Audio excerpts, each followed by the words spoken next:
गुरुपदद्वन्द्वम् भक्तवृन्दसमन्वितम् श्रीचैतन्यप्रभुं वन्दे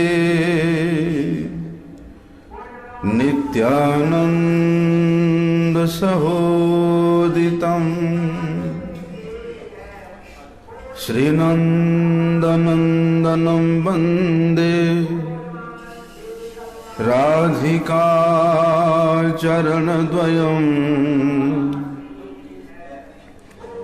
गोपीजनसमायुक्तं बृन्दावनमनोहरम् गुरवे गौरचन्द्राय राधिकाय तदालये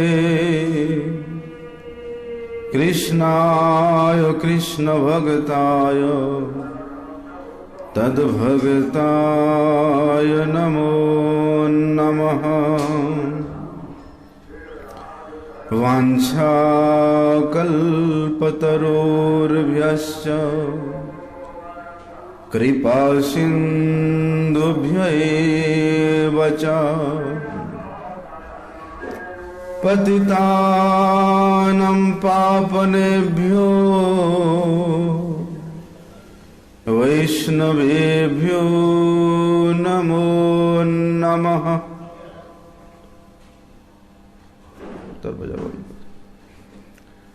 पतित पावन परम करुणामय परम आराध्यतम गुरुपाद पद्मं नित्य लीला प्रविष्ट ओम विष्णुपाद परमहंस परिव्राजकाचार्य अष्टोत्तर श्री श्रीमद् शिल भक्ति वल्लभ तीर्थ गोस्वामी गुरु महाराज जी के अभय चरण कमल में अनंत कोटि साष्टांग दंडवत प्रणाम करते हुए उनकी अहेतु की कृपा प्रार्थना करता हूं।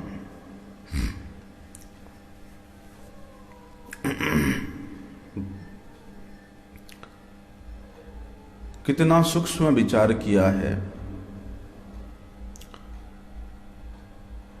क्या विचार किया है। शुद्ध भक्ति सिद्धांत को छोड़ करके और किसी भी चाकचक्य दिखने वाले मतवाद के ऊपर, उनके विश्वास के ऊपर कभी भी अपना प्रीति नहीं जताना। किस प्रकार से? जिस प्रकार से मायावादी जोन किस में विश्वास रखते हैं?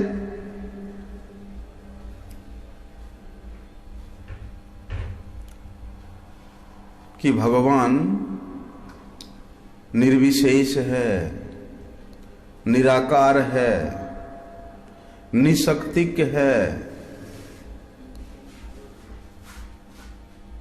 अर्थात उस ब्रह्म स्वरूप में विशेष रूप से वे लोग विश्वास रखते हैं। लेकिन सावधान किया, उनके विश्वास के ऊपर अपना प्रीति कभी नहीं जताना, उनके विश्वास के ऊपर अपना निष्ठा को वहां रति मात्रा भी खर्च नहीं करना।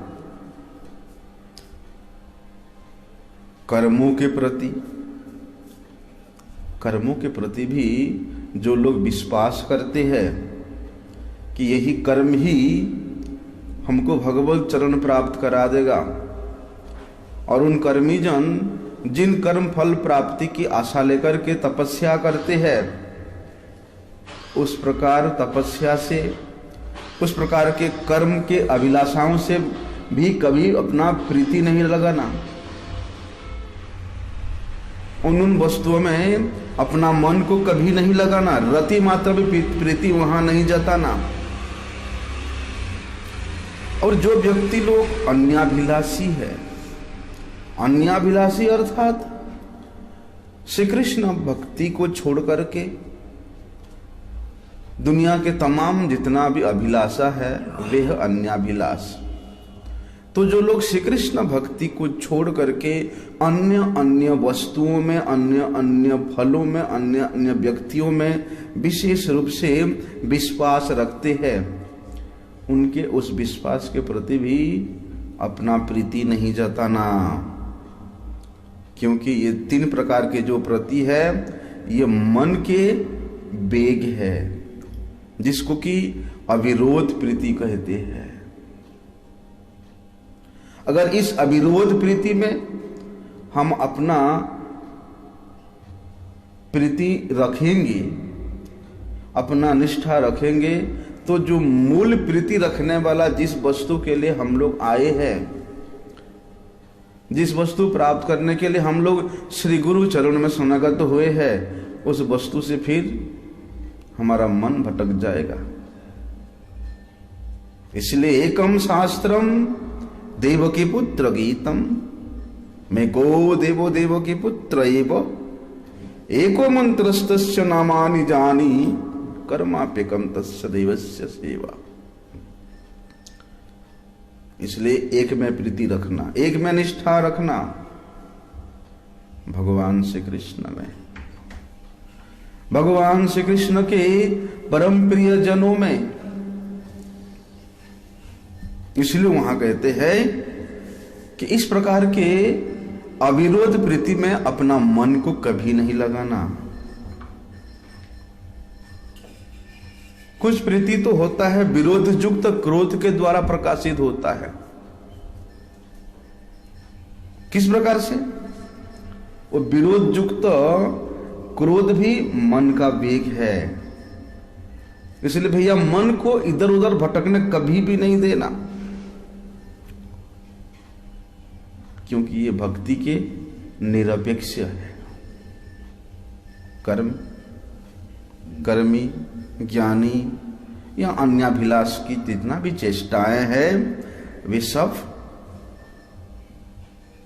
देखते हुए भी उसमें निरपेक्ष रहना, अर्थात जो करता है करने दो, हमको क्या लेना देना है ना। इस प्रकार के निरपेक्ष रहना भी और अपने मन के बात को अव्यक्त रखना, वहां नहीं बोलना। उस बंदा गलत रास्ते पे जा रहा है और आगे गड्ढे है, लेकिन तुमको मालूम है कि आगे गड्ढा है, गलत रास्ता है, सामने वाला जा रहा है, वहां गिरेगा। अगर उसको देखते सुनते हुए भी उसको सावधान नहीं करोगे तो वो भी विरोध युक्त क्रोध के माध्यम से मन का एक प्रकार का वेग है। वो क्या होता है? उसको अव्यक्त अविरोध प्रीति वेग कहते हैं। इसलिए उसमें भी सावधान रहना, अर्थात गलत रास्ते पे जाने वाले व्यक्ति को सही रास्ते पे लाना एक मनुष्य मात्र का कर्तव्य है। और वैष्णव मात्र तो, भगवान के भक्त मात्र तो परम दयालु होते हैं, पर दुखी कातर होते हैं। हमेशा दूसरे को सहायता करने के लिए, हमेशा दूसरे को कुमार्ग से हटा करके सुमार्ग पे, सुपथ पे ले जाने के लिए प्रयासरत रहते हैं। इसलिए निरपेक्ष नहीं रहना, उसको सुमार्ग पे लाने के लिए अपनी मन के बातों को व्यक्त करना। इसलिए वहां बताते हैं कि ये जितने भी कृष्ण इतर वस्तु है, कृष्ण इतर वस्तु मतलब अन्याभिलाष, जब इन अन्याभिलाषों में बाधा आता है कि मैं इतना कर्म किया, अच्छा अच्छा कर्म किया, लेकिन देखो फल कितना बुरा मिला, मुझे अच्छा फल मिला नहीं, है ना, तब क्रोध आता है। तो नहीं करेंगे, हम छोड़ देंगे। इतना तपस्या किया फिर भी मुक्ति नहीं मिली, फिर संसार में फंसा हुआ हूं, फिर क्रोध आता है। क्योंकि उस कर्म में, उस तपस्या में, उस ज्ञान में, उस योग में उद्देश्य क्या है? फल की प्राप्ति। स्वयं के सुख की कुछ ना कुछ प्राप्ति का इच्छा है, जिसके कारण वो नहीं मिलने पर क्रोध आता है।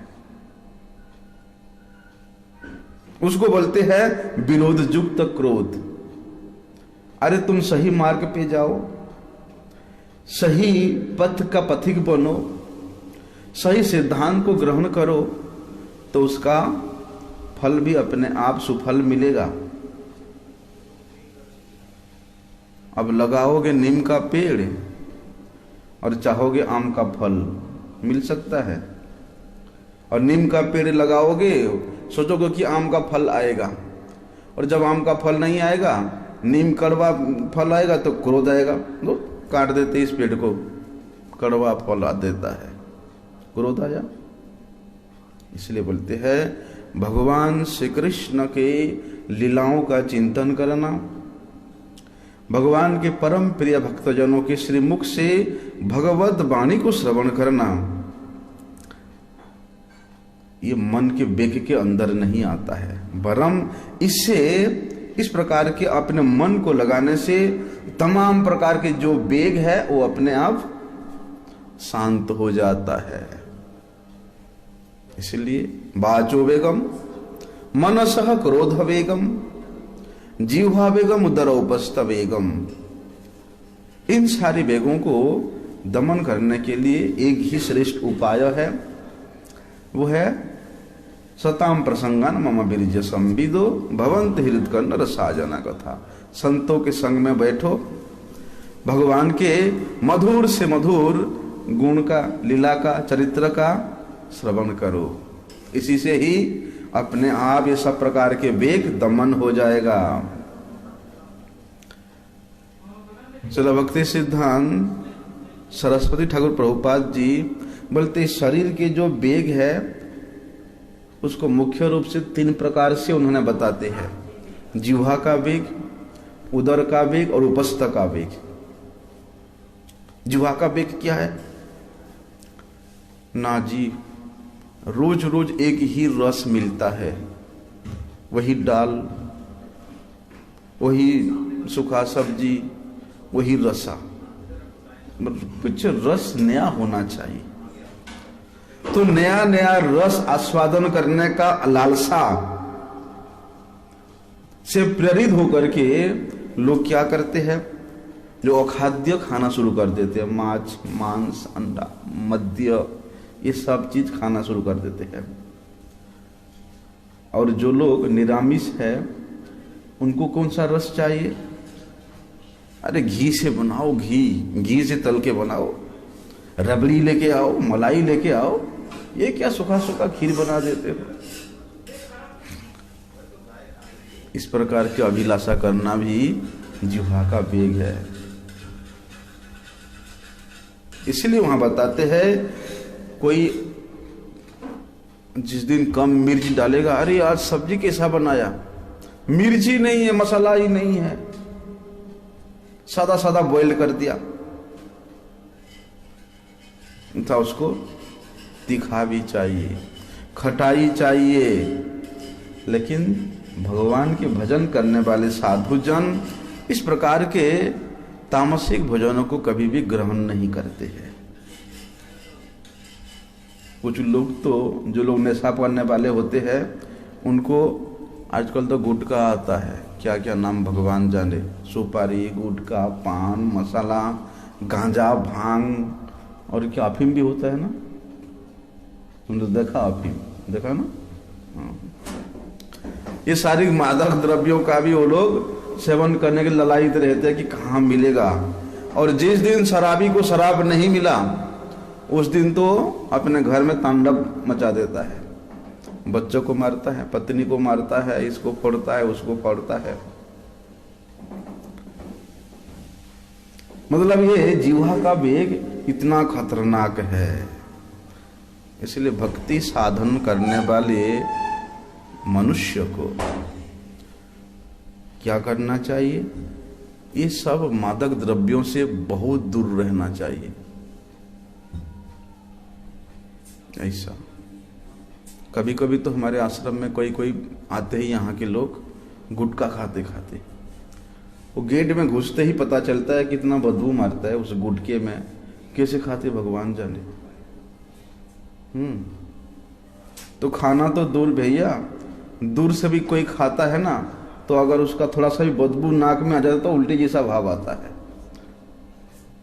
इसलिए भगवान के भक्त जन या भजन करने के इच्छुक लोग इस प्रकार के मादक द्रव्यों से हमेशा दूरी बना के रखना, और मादक द्रव्यों को सेवन करने वाला व्यक्ति से भी हमेशा दूरी बना के रखना। हाँ, भगवान के भक्त लोग क्या करते हैं? उच्छिष्ट रूप में महाप्रसाद का सेवन करते हैं, और कोई भक्त महाप्रसाद का सेवन करते हैं। भगवान के भक्त लोग जो प्रसाद ग्रहण करते, जो छोड़ जाते हैं उसको ग्रहण करते हैं। और वास्तव में भगवान के प्रसाद में जितना इंद्रियों के वेगों को दमन करने में शक्ति है, उसे कहीं अधिक गुना उनके भक्तों के द्वारा छोड़ा गया उच्छिष्ट में है।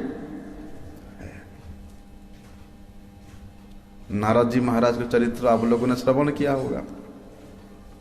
उच्छिष्ट लेपन अनुव्रतान जहस।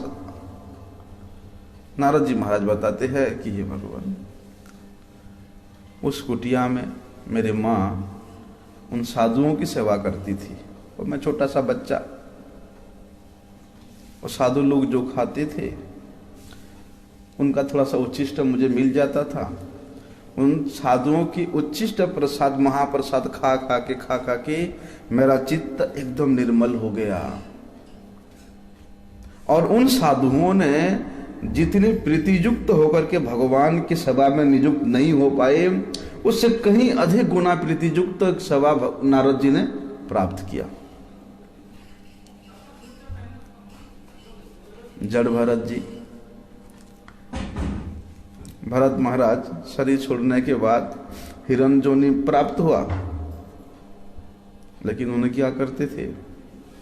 उन साधुओं के कुटिया के आसपास ही रहते थे, दूर नहीं जाते थे। हिरणों का झुंड को देख करके भी नहीं जाते थे उनके साथ, हमेशा उन साधुओं के कुटिया के पीछे में पड़े रहते थे।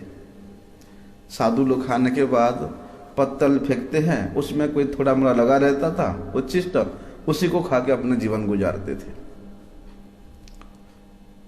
उन साधुओं के उच्छिष्ट प्रसाद से वो हिरण खाने के बाद भी क्या हुआ? परम ज्ञानी, परम भक्त जड़भरत जी महाराज प्रादुर्भूत हुए।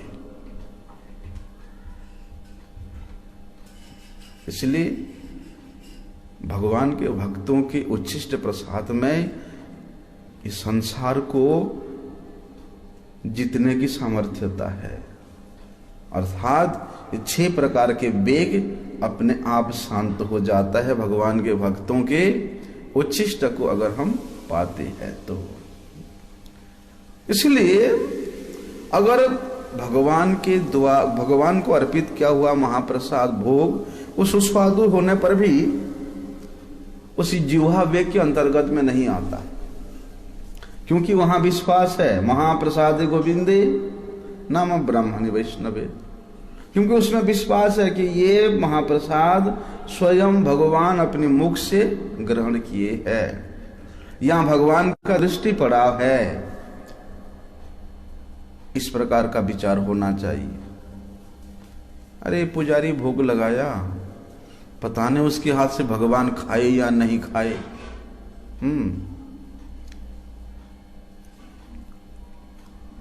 अगर इस प्रकार का वहां शंका हो जाता फिर तो वो महाप्रसाद जैसा काम नहीं करेगा।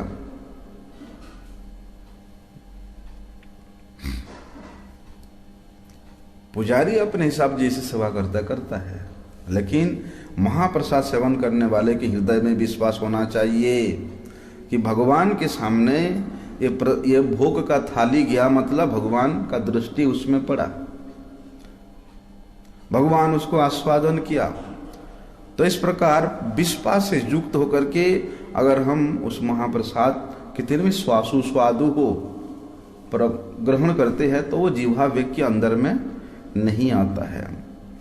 वरम श्रद्धापूर्वक अगर हम महाप्रसाद का सेवन करते हैं तो वैसे ही जिह्वा का वेग अपने आप दूर हो जाता है। लेकिन स्वयं भोग करने के अभिलाषा लेकर के खूब मिर्च मसाला घी दे करके एकदम पाक करके बना के भोग लगाएंगे, वो फिर जिह्वा वेग के अंदर आ जाता है। खूब तेल में छान के बनाएंगे, लेकिन क्योंकि मुझे अच्छा लगता है, मिर्च अच्छा लगता है, खट्टा अच्छा लगता है, तेल में छना हुआ अच्छा लगता है, इसलिए भगवान को भी लगाओ। तो इस प्रकार अपनी भोग की लालसा लेकर के अगर हम प्रसाद पाते हैं या प्रसाद का बहाना बना करके छल बल कौशल से किसी प्रकार से उसमें से रस आस्वादन करने का प्रयास करते हैं, तो वो भी जिह्वा वेग ही है। कई बार क्या होता है, जो लोग पैसे वाले होते, धनी लोग होते हैं, वो लोग कुछ अनुष्ठान करते हैं या अपने घर में जो देव है उनको भोग लगाने के लिए बड़े बड़े दामी दामी चीजें लेके आते, मलाई लेके आएंगे, रबड़ी लेके आएंगे, बड़े बड़े सुस्वादु भोजन लेके आते हैं।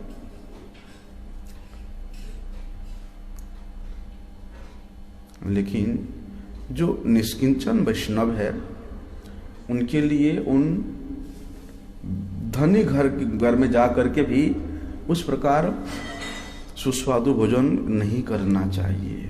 वैष्णवों के लिए वे हानिकारक है।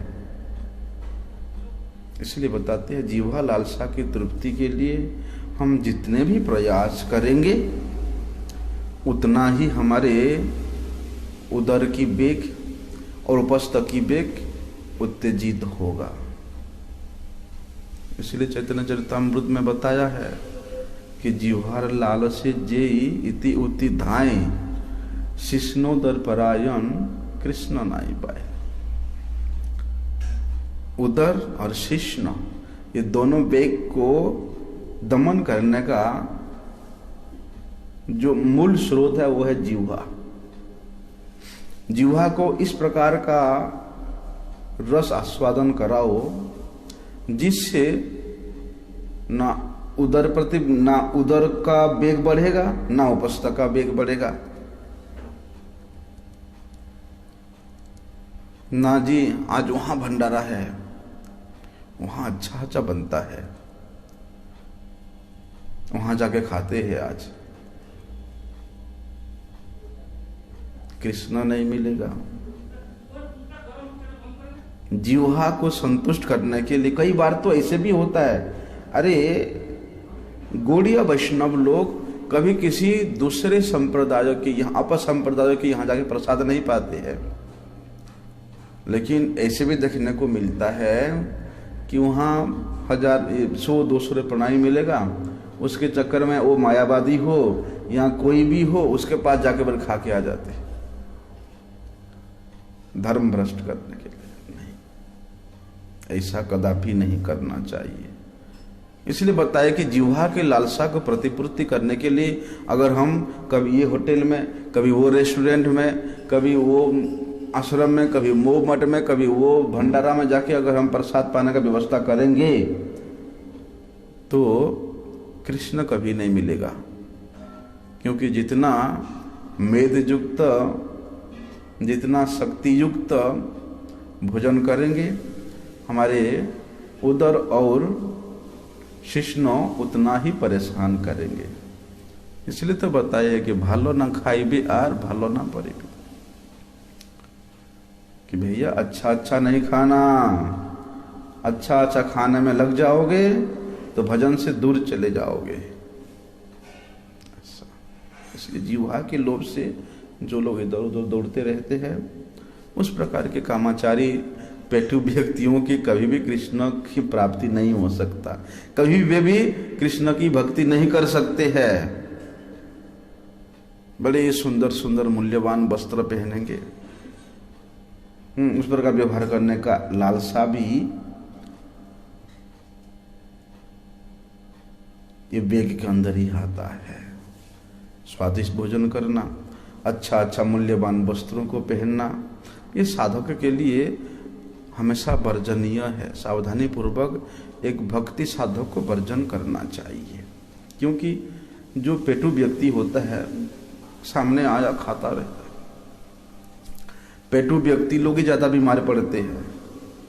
अधिकांश रूप से पेटू व्यक्ति अधिक बीमारी में रोगों से पीड़ित होते हैं, और रोगों से पीड़ित हुआ तो फिर कहाँ भजन करेगा, क्या सेवा करेगा।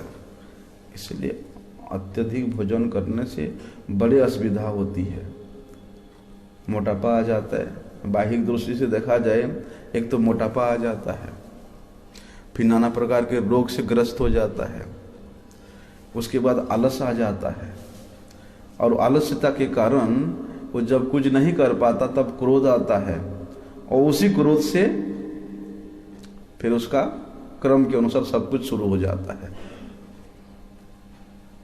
इसलिए जिह्वा के वेग को दमन करना विशेष जरूरी है, क्योंकि अधिक आहार करने वाला व्यक्ति अपने उपस्थ वेग से इतना परेशान होता है कि धीरे धीरे वे चरित्रहीन भी हो पड़ता है।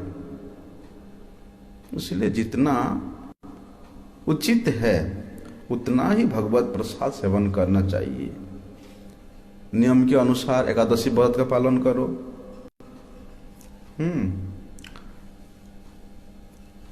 और श्री कृष्ण का सेवा करो, अपने आप ही ये उदर का वेग भी शांत हो जाएगा।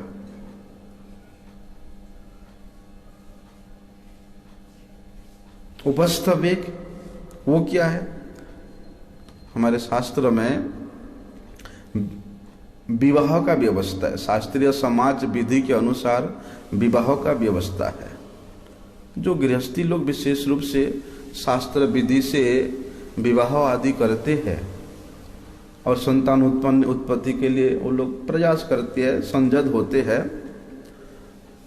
तो केवल गृहस्थ धर्म की रक्षा करते हुए वो लोग अपने उपस्थ वेग को शांत करेंगे, ना कि अपने सुख भोग के लिए। केवल एक गृहस्थ धर्म का जिस प्रकार से शास्त्र में वर्णन है, उसी धर्म में स्थित होकर के ही संतान उत्पत्ति के उद्देश्य से ही केवल मात्र वे गृहस्थ होंगे। लेकिन यह भी एक प्रकार के वैध उपस्थ वेग के अंतर्गत आता है तो ये भी वेग ही है, लेकिन वैध है। एक अवैध होता है उपस्थ वेग, शास्त्र विधि को उल्लंघन करके दूसरे के स्त्री के साथ ग्रहण करना, और इंद्रिय सुख की प्राप्ति के लिए इधर उधर पिपासा को मिटाने के लिए दौड़ता रहना, कृत्रिम व्यभिचार करना, अवैध रूप से इंद्रिय सुख भोग करने के लिए प्रयास करना।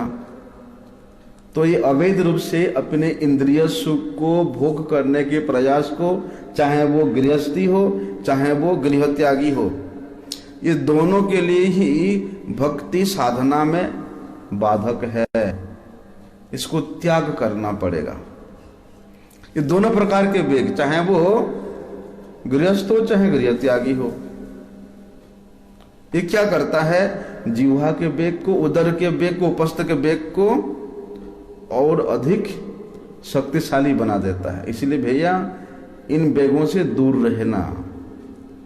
इसलिए चैतन्य महाप्रभु जी ने वो बताया ना, जगदानंद पंडित ने अपनी प्रेम विपर्त में इस बात को बताया है कि बैरागी भाई ग्राम्य कथा ना सुनिबे काने और ग्राम्य वार्ता ना कहिबे जबे मिलिबे आने, कि अगर तुम भजन करना चाहते हो तो कभी भी ग्राम्य कथा मतलब श्री कृष्ण कथा को छोड़ करके बाकी जितने भी कथा है वे सब ग्राम्य कथा है।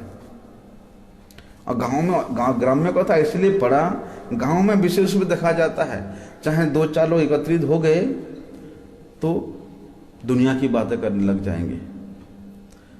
और माता लोगों की तो पूछो मत, 2-3 माता अगर गांव में किसी के घर में बैठ गए, टाइम देखेंगे 1 घंटा बीत गया, 2 घंटा बीत गया, उसके घर में वो हुआ, उसके घर में वो किया, ये किया, वो किया, उसी में ही लगे रहते हैं। इसलिए श्री कृष्ण कथा को छोड़ करके बाकी जितने भी कथा है वे सब ग्राम्य कथा है। तो जगदानंद पंडित जी महाराज वहां पर लिखते हैं कि भजन करोगे तो ये ग्राम्य कथा को कभी भी नहीं बोलना और ना ही अपने कानों में सुनना। जब आपस में किसी से मिलोगे किसी का निंदा नहीं करना, किसी के बारे में चर्चा नहीं करना। हाँ, अगर चर्चा करना है तो हरि गुरु वैष्णवों के बारे में चर्चा करना, उनके प्रसंग को सुना, उनके महिमा को सुनना। और बताते हैं कि स्वप्ने वो ना करो भाई स्त्री दौरसोन, गृह स्त्री छाड़िया भाई आसिया छपन। स्वप्न में भी स्त्री का दर्शन नहीं करना, क्योंकि भाई तुम घर में अपने स्त्री को छोड़ के आए हो।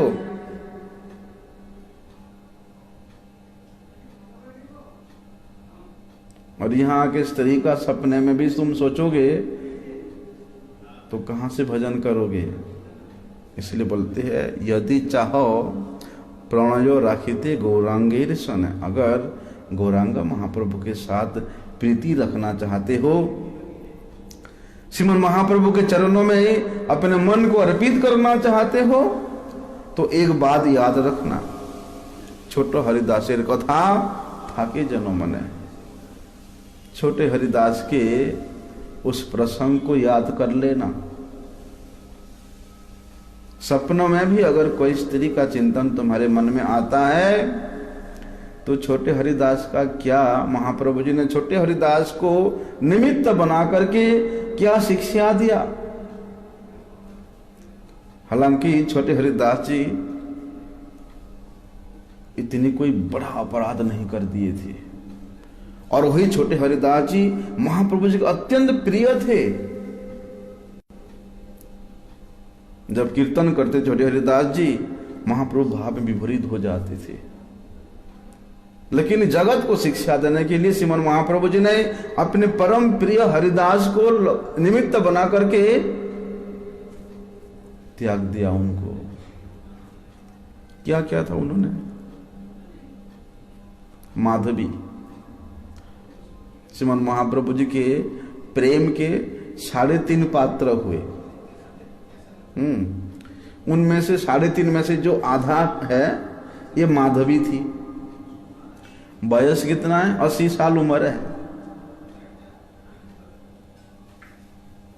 छोटे हरिदास जी केवल जाकर के माधवी के पास से चावल का भिक्षा इसीलिए किए थे कि माधवी के पास अच्छा खुशबूदार बासमती चावल है, अगर वो 2 मुठा ला करके मैं भिक्षा करके श्रीमन महाप्रभु के लिए भोजन का व्यवस्था करूं तो महाप्रभु बड़े प्रसन्न होंगे।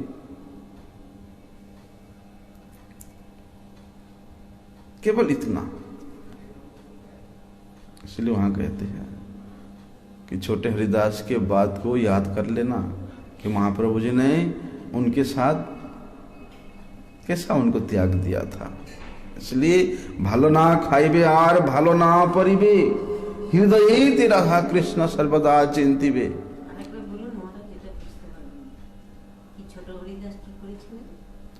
ছোট হরিদাস ভিক্ষা করতে গিয়েছিলেন। কোথায় ভিক্ষা করতে গিয়েছিলেন? সেই দিন তিনি महाप्रभु के निमंत्रण करेছিলেন कि महाप्रभु এখানে এসে একটু সুন্দর অন্ন প্রসাদ পাবেন। তো হরিদাস ঠাকুর, ছোট হরিদাস কি করলেন, তিনি মাধবীর কাছে চাউল ভিক্ষা করতে গেলেন। সেই মাধবী ছিলেন 80 বছর বয়স্কা। ওনার কাছ থেকে সুন্দর খুশবুদার চাवल নিয়ে আসলেন, এনে সেটা রন্ধন করলেন। কে রন্ধন করলেন? জগদানন্দ পণ্ডিত রন্ধন করলেন। আর মহাপ্রভুকে ভোগ লাগালেন। মহাপ্রভু দেখলেন আজকে এত সুন্দর চাল কোথা থেকে এসছে। তখন বলেন হরিদাস ওখান থেকে ভিক্ষা করে নিয়ে এসছে। কোথা থেকে ভিক্ষা করে নিয়ে এসছে? না, ওই মাধবীর কাছ থেকে ভিক্ষা করে নিয়ে এসছে। আচ্ছা, ওকে বলবে আমার সামনে কোনোদিন আসবে না, আর আমি ওকে দেখতে চাই না। সাধু হয়ে স্ত্রীর কাছে গিয়ে ভিক্ষা করে নিয়ে এসছে স্ত্রীর হাত থেকে, চলবে না। इसलिए बोलते भालो ना खाए भी और भालो ना भेरे, अच्छा खाने का अभिलाषा कभी नहीं करना। जैसे भी भगवान के प्रसाद जितना भी मिल जाए, जैसे मिल जाए संतुष्टि होकर के खाना। और हमेशा हृदय जेते राधा कृष्ण सर्वदा चिंती रे, अपने हृदय में नित्य निरंतर श्री कृष्ण सेवा के उद्देश्य से उनके प्रसन्नता के लिए सोचता रहना, प्रयास करता रहना, चिंतन करता रहना। इस श्रील प्रभुपाद जी बताते हैं वहां पर कि जो तन मन और वचन से ये 6 प्रकार के वेगों को अच्छी तरह से भली भांति सहन करने में समर्थ होता है, बोलते वे ही गोस्वामी है। वे ही गोस्वामी कहने लायक है। अपने नाम के पीछे गोस्वामी लिख देना कोई बड़ी बात नहीं है, लेकिन उस गोस्वामी शब्द के तात्पर्य को चरितार्थ करना ये जरूरी है। अगर उसमें ये वेग है, 6 प्रकार के वेग में से किसी एक भी वेग है, तो गोस्वामी कहने लायक कभी नहीं हो सकता। और ऐसे जो गोस्वामी जन है जिन्होंने अपनी ये वेगों को दमन कर लिए हैं, बोलते वे ही श्री कृष्ण के सेवक है।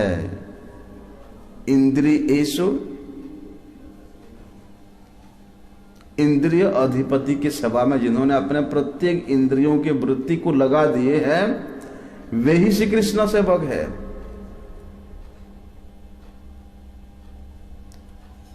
श्रील प्रभुपाद जी एक जगह बताते हैं, अगर कोई कहे कि मैं वैष्णव हूं, तो वास्तव में वो ब्रांडेड अवैष्णव है।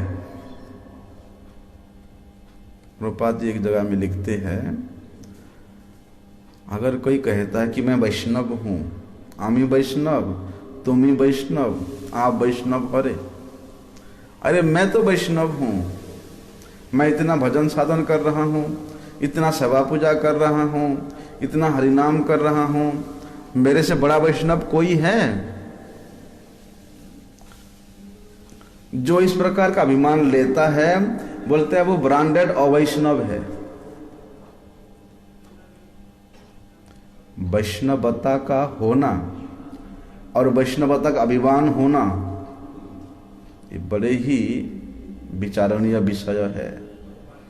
जितना वैष्णवता गुण उसके हृदय में आएगा, उतना ही दीनता उसके हृदय में आएगा कि हाय हाय नहीं हो पाया, वैष्णव नहीं हो पाया। अर्थात जितना वो भक्ति से अग्रसर होता जाएगा, उसके हृदय में उतना ही दीनता आता जाएगा। इसलिए गोस्वामी का मतलब है जिन्होंने अपने 6 वेगों को वशीभूत कर लिया है, वे गोस्वामी है।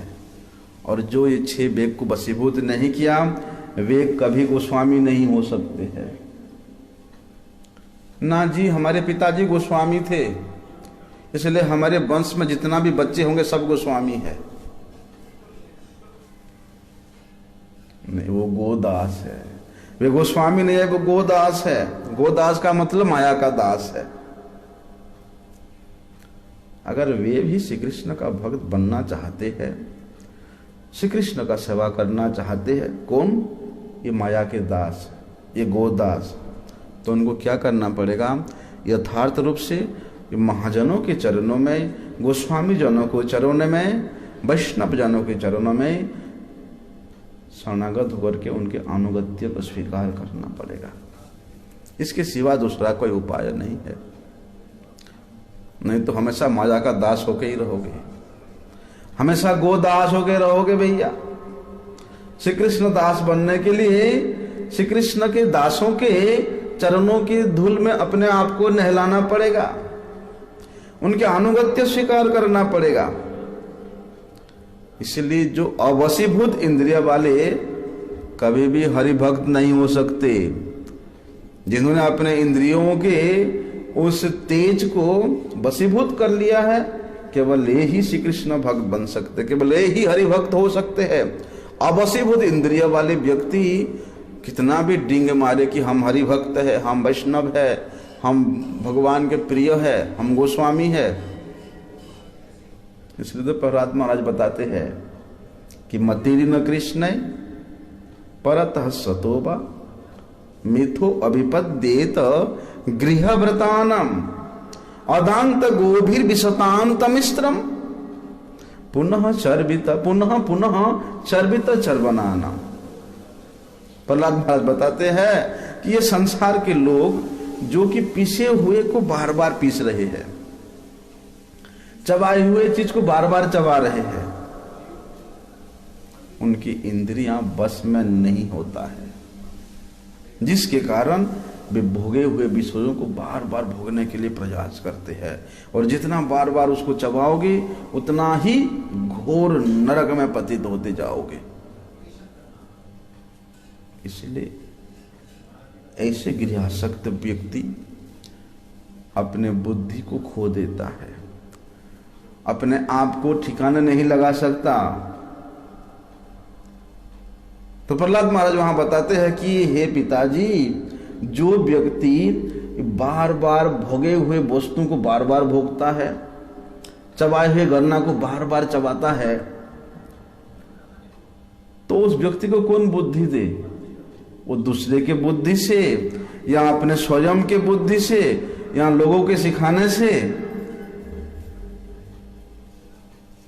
श्री कृष्ण भगवान के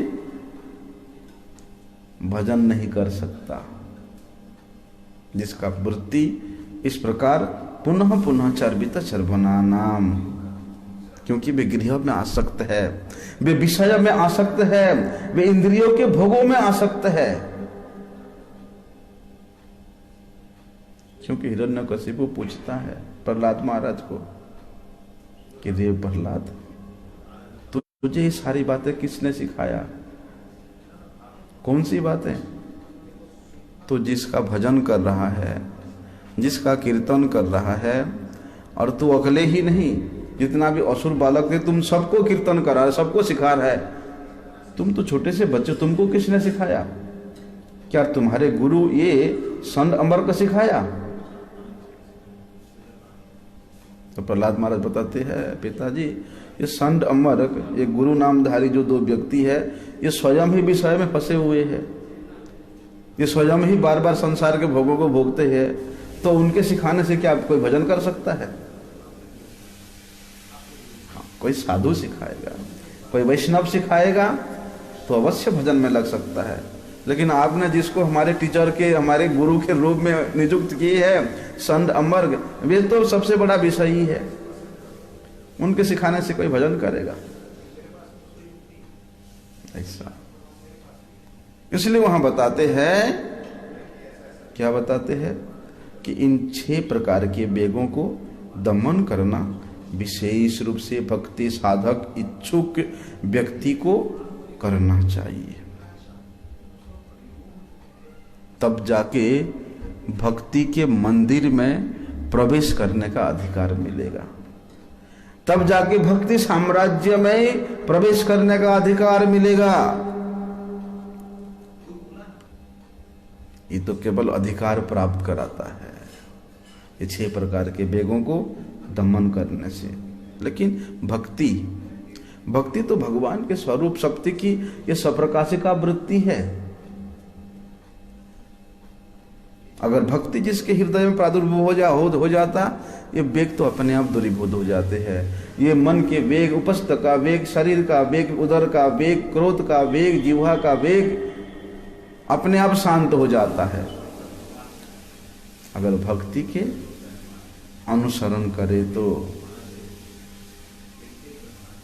इसलिए भक्ति के जो 6 प्रकार के बाधक है, दोष है, उसको रूप गोस्वामी जी ने बड़े ही सुंदर रूप से उपदेशामृत में वर्णन किया है। याद है क्या क्या बाधक है? बताओ। अत्याहार, जनसंगस चलोल्यंच, षड्वी भक्ति विनश्यति। तो ये जो अत्याहार है, प्रयास है, प्रजल्प है, नियमाग्रह है, जनसंग है और लोभ है, ये क्या क्या चीज है, किस प्रकार से जीव को भक्ति से बहुत दूर ले जाते हैं, या इस प्रकार के प्रयास करने वाले व्यक्ति का भक्ति साधना नहीं कर सकता, उसको कल हम विस्तार से श्रवण करेंगे। वंशाकल्पतरुभ्यश्च कृपा सिन्धुभ्यैव च पतितानां पावनेभ्यो वैष्णवेभ्यो नमो।